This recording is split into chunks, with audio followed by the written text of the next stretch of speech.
Mesdames, Messieurs les directeurs nationaux et autres chefs de service, Mesdames, Messieurs les directeurs nationaux, Mesdames, Messieurs les membres de la NSTS, Mesdames, Messieurs les membres de la Société des Amis de l'Académie, Mesdames, Messieurs les panélistes, Mesdames, Messieurs, chers invités, à vos rangs, titres et fonctions. Monsieur le ministre de l'Enseignement supérieur, de la Recherche et de l'Innovation, Monsieur le Président de l'Académie, c'est pour nous un grand honneur d'être associé à l'organisation de ce forum et d'être invité à prendre la parole à la cérémonie d'ouverture pour y apporter notre modeste contribution. Je voudrais, en mon nom propre et au nom de tous les membres de notre société, vous en remercier infiniment. La Société des Amis de l'Académie, comme je ne cesserai de le répéter, doit son existence et sa raison d'être à l'Académie nationale des sciences et techniques du Sénégal. Ainsi, il est tout à fait naturel que ses préoccupations, sa mission et ses objectifs soient entièrement dédiés à cette institution. Monsieur le Président et chers membres de l'Académie, soyez assurés que nous continuerons avec détermination à cheminer à vos côtés pour mieux faire connaître notre Académie et ses réalisations majeures. Nous le faisons avec joie et il ne peut en être autrement, puisque nous recevons constamment les encouragements et le soutien moral, matériel et financier du président de l'Académie. La fondation de l'Académie, créée par le décret 2022-394 du 4 mars 2022, qui est une cofondation entre la SA,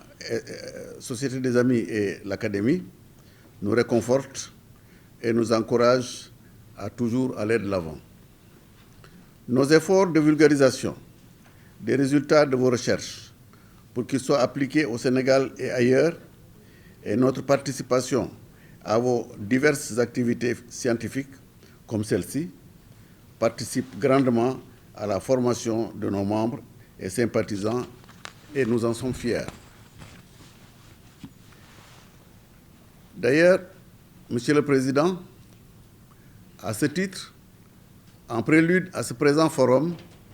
la Société des Amis avait organisé le 29 février 2020 une table ronde sur le thème « La sous-traitance industrielle au Sénégal » sous la présidence du professeur Doudouba, votre prédécesseur. À ces assises, de brillants panélistes avaient décortiqué l'état des lieux de l'industrialisation au Sénégal. Le thème du présent forum, processus d'industrialisation du Sénégal, apport du capital humain à travers les STEM, sciences, technologie, ingénierie, mathématiques. Ce thème nous paraît fondamental. Il s'insère de plein pied dans le PSE, cadre de référence national des politiques de développement qui envisage de profonds changements pour rendre le secteur industriel plus performant et attractif. Dans cette perspective, les stratégies et options politiques sont notamment axées sur le développement des activités manufacturières et d'une agro-industrie à haute valeur ajoutée. L'objectif visé est de développer un tissu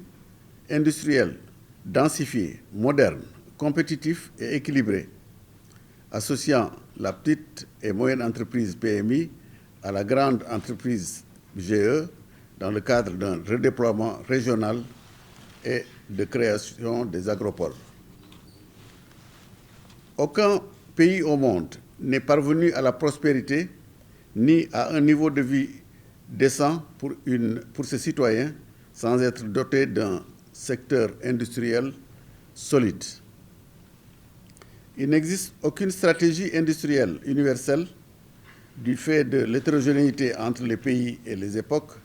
en matière de contrôle des niveaux de ressources de développement,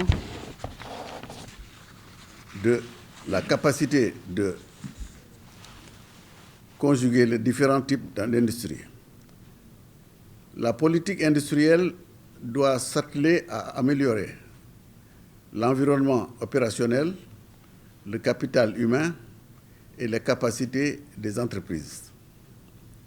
Ces ingrédients essentiels et complémentaires sont transversaux. D'ores et déjà, de nouvelles formes d'entrepreneuriat voient le jour à travers le développement de start-up dans différents secteurs. Il est important donc de formaliser l'informel. Si nous voulons profiter pleinement de la prochaine révolution industrielle en vue de la transformation structurelle de nos économies, il nous faudra surmonter les obstacles que sont la fracture numérique et la disponibilité de ressources humaines qualifiées pour relever les défis technologiques de demain. Nous pouvons compter sur le génie sénégalais pour asseoir une industrialisation inclusive et durable. En conclusion, je voudrais réitérer mes remerciements à Monsieur le ministre, au président de l'Académie, à tous les panélistes, aux membres de l'Académie et de notre société et souhaiter plein succès à nos travaux. Je vous remercie.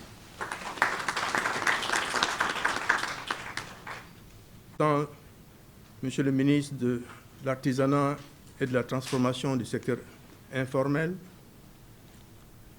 Monsieur le Président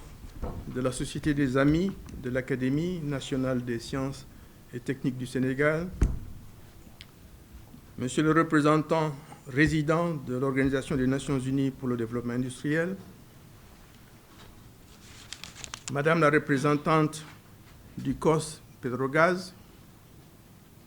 Madame la directrice régionale de l'Agence universitaire de la francophonie,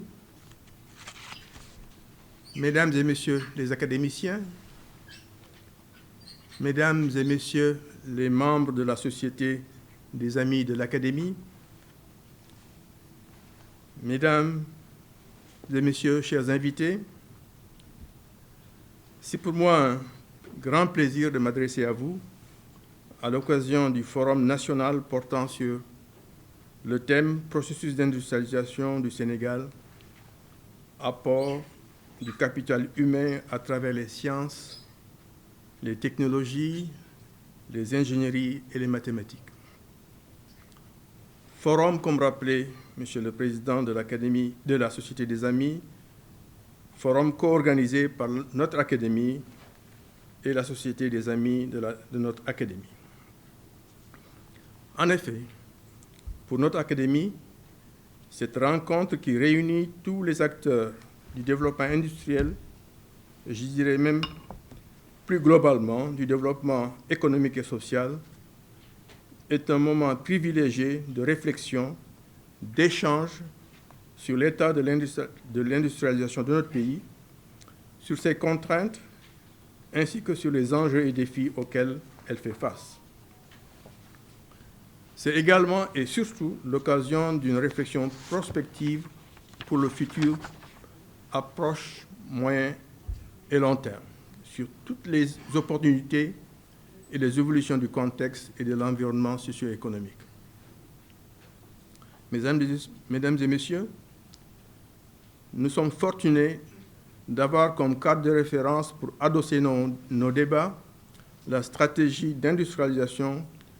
que notre pays compte mettre en place pour la période 2021-2035. Il nous faudra donc, au cours de ces 2 jours, aborder avec un regard lucide, quelquefois avec un brin d'audace et surtout un esprit d'ouverture,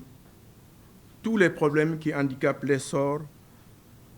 d'une industrialisation endogène, effective et résiliente de notre pays et au-delà du continent. Ces problèmes sont certes nombreux, mais j'en suis sûr,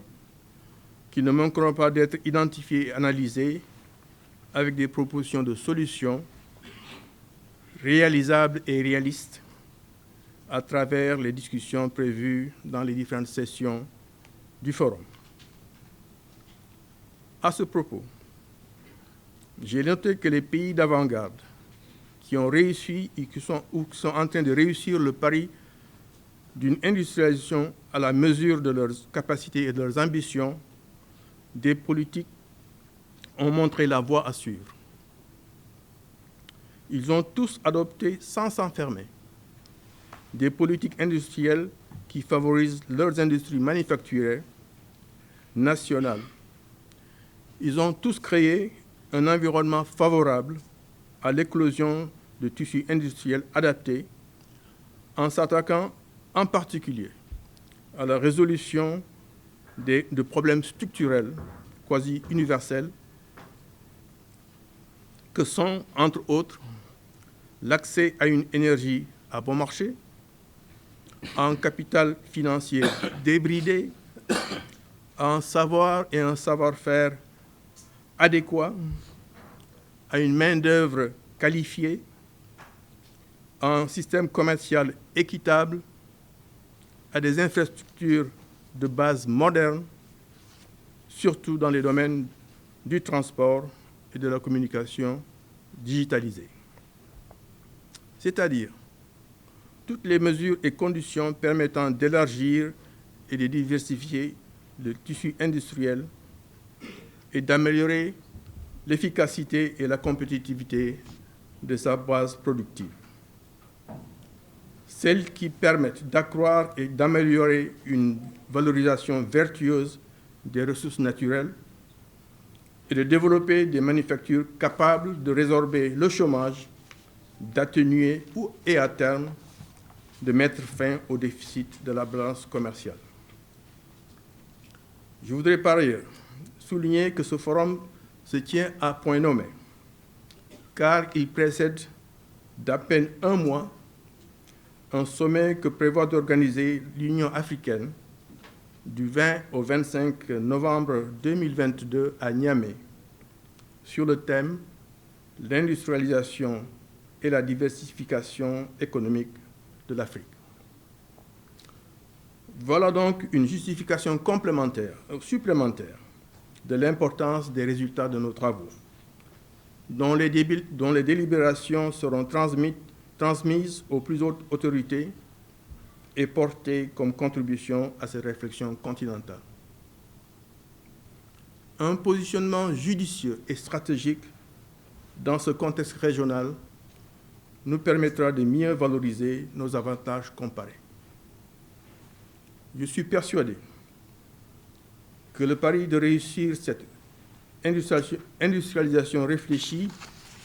et innovative est possible ici.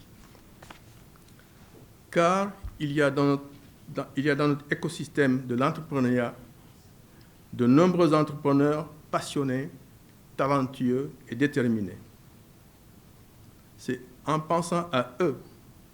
et à tous ceux et celles qui sont intéressés ou impliqués dans une quête d'une base industrielle vivante, combative et gagnante, que notre Académie, en collaboration avec la Société des Amis de l'Académie, a proposé ce thème qui est au centre de son corps de métier, à savoir promouvoir la science, la technologie et l'innovation au service du développement. Je confirme ici notre total engagement à continuer à œuvrer pour une pleine application de la science, de la technologie et de l'innovation dans tous les chaînons du processus de développement industriel. C'est sur ces mots que je voudrais souhaiter que ce forum serve de plateforme à ceux qui se battent quotidiennement pour partager des expériences, acquérir des nouvelles connaissances et établir des réseaux nécessaires pour réussir ensemble. Car le Sénégal de demain se construit tous ensemble aujourd'hui. C'est fort de cette conviction profonde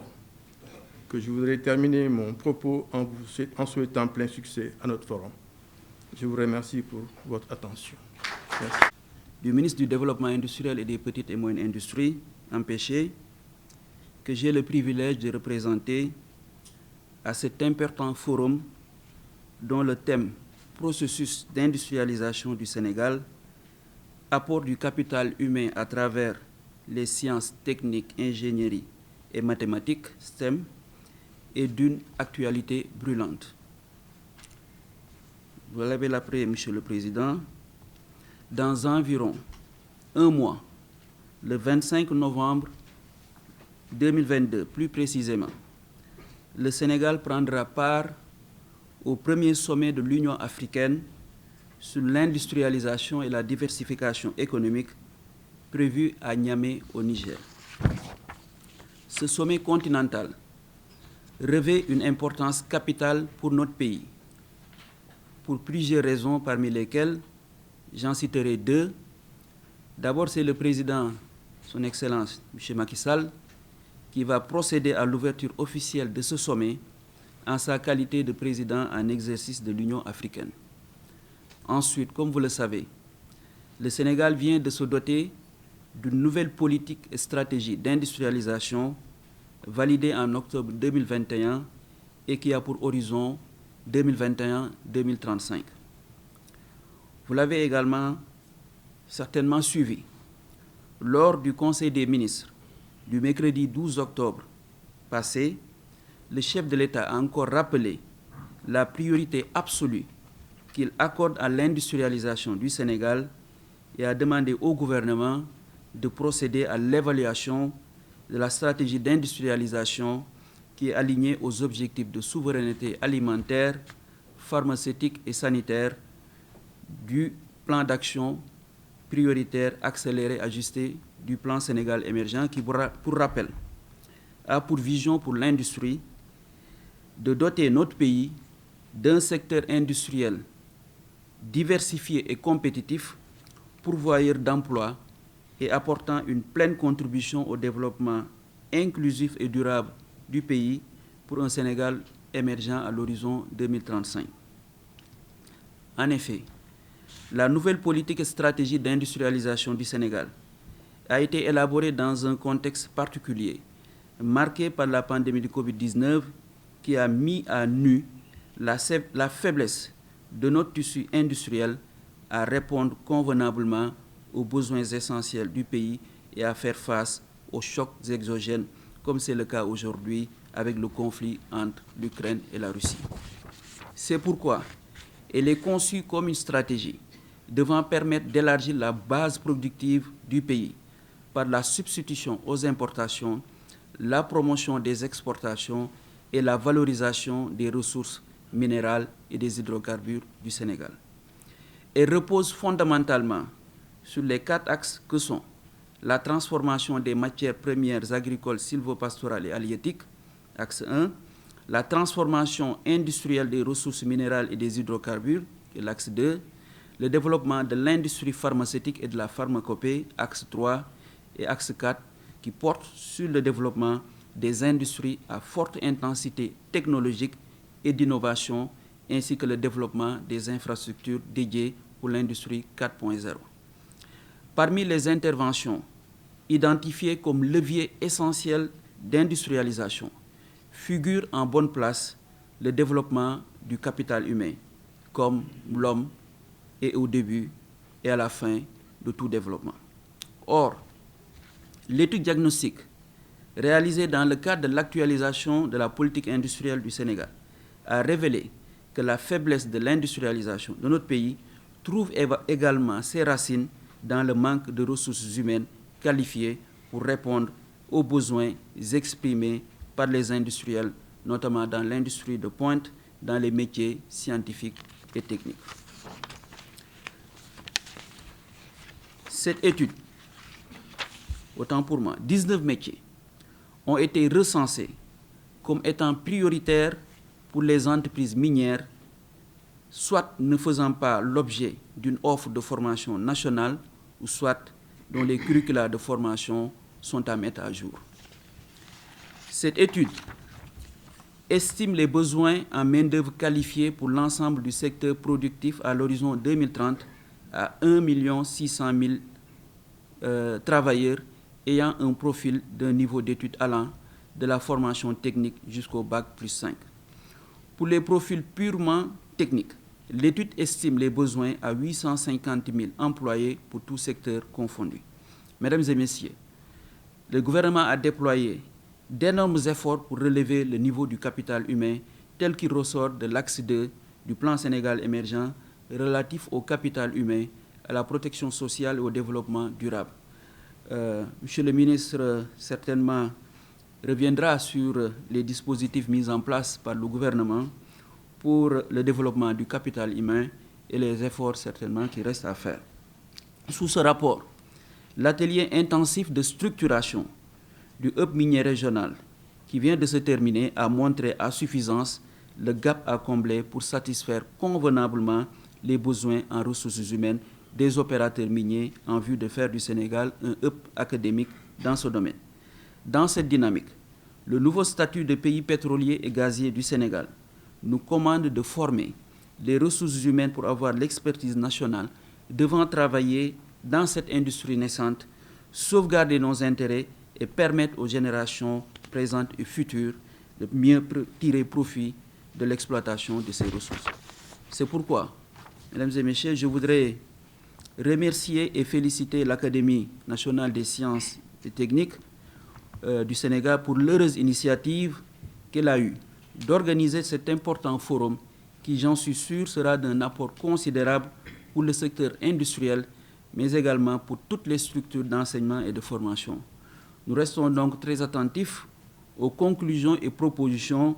qui sortiront de vos travaux et qui, au regard de la qualité des panélistes, seront de très haute facture. Enfin, je voudrais clore mon propos par témoigner à l'Académie, exprimer à l'Académie toute la disponibilité de notre département ministériel à nouer un partenariat dynamique afin que notre industrie nationale puisse avoir les compétences requises, notamment dans les domaines scientifiques et techniques. Je vous remercie de votre attention. Monsieur le Président de la Société des Amis de l'Académie, Monsieur le Secrétaire général du ministère en charge de l'Industrie, représentant mon ami et frère Moustapha Diop, Monsieur le Secrétaire perpétuel, Professeur Sock, Monsieur le Directeur général de la Recherche et de l'Innovation, Mesdames, Messieurs les recteurs, doyens et directeurs d'instituts, Mesdames, Messieurs les chercheurs, chers collègues des écoles doctorales, j'allais dire, chers professeurs, je pense avoir aperçu le professeur Amadou Wagué, qui était mon prof quand même à la fac, chers collègues, j'ai vu Amidou Dat, Madame Ndiaye Sarr, Mesdames, Messieurs les directeurs, Mesdames, Messieurs les représentants du secteur privé et du patronat, Mesdames, Messieurs les représentants des partenaires au développement, Mesdames, Messieurs les académiciens, membres de l'ANSTS, Mesdames, Messieurs les membres de la Société des Amis de l'ANSTS, Mesdames et Messieurs, chers invités, tous en vos titres et grades, tout protocole respecté. C'est un agréable devoir pour moi de coprésider ce forum national de l'ANSTS sur le thème « Processus d'industrialisation du Sénégal, apport du capital humain à travers les sciences, technologies, ingénierie, mathématiques, les STEM ». Cette manifestation de grande envergure est placée sous l'égide de mon département, le ministère de l'Enseignement supérieur, de la Recherche et de l'Innovation, en collaboration avec le ministère du Développement industriel et des PMI, ainsi que le ministère de la Formation professionnelle, de l'apprentissage et de l'insertion. C'est la raison pour laquelle je me réjouis de la présence des représentants de mes collègues en charge de ces sous-secteurs. La forte présence des membres du gouvernement ici, à cette présente cérémonie d'ouverture, prouve que tout l'intérêt que le Sénégal porte à ce forum, ainsi que ses fortes attentes des conclusions qui en seront issues. Je voudrais également saluer la présence de la communauté scientifique, celle du secteur privé, tout comme celle de nos partenaires au développement, dont la participation à ce forum laisse inaugurer de bonnes perspectives de succès. En effet, les discussions, échanges et partages entre des profils aussi riches et variés nous autorisent valablement à espérer les résultats les plus probants. C'est aussi l'occasion pour moi de féliciter l'Académie nationale des sciences et techniques du Sénégal, qui, à travers ce forum, nous offre un cadre propice de réflexion libre et de concertation créative sur une thématique dont l'importance et la pertinence ne sont plus à démontrer.